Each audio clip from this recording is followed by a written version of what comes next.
The president delivered a speech at the Naval Station in Norfolk, Virginia that was both celebratory and political in nature.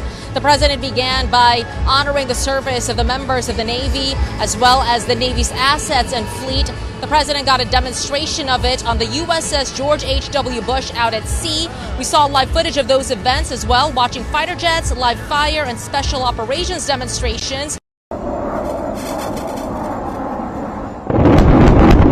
The president also highlighted the Navy's accomplishments at sea as he brought up some bits of naval history, including its missions throughout the world. But there were some political aspects too. The president once again airing out some grievances. He talked about deploying troops to blue cities like Memphis and to Chicago. The president looking to federalize 300 National Guard members to Illinois, something that the state's governor, J.B. Pritzker, has blasted.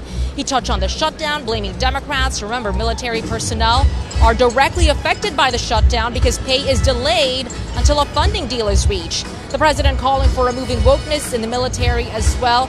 The address also looked to the future, with the Navy being at an inflection point in the middle of growing global threats and the increasing competition of maritime dominance.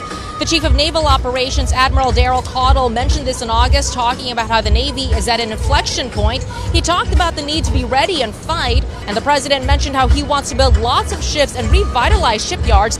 Here's the president talking about making more investments in the nation's military. But I've also pledged the largest ever investment in our military's history. We're spending over $1 trillion.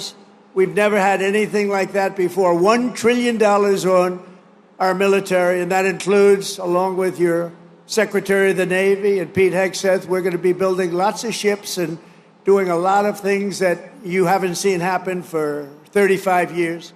Celebrations for the Navy's 250th birthday continue this week with a slew of events in the Philadelphia area. In Norfolk, Madeline Rivera, Fox News.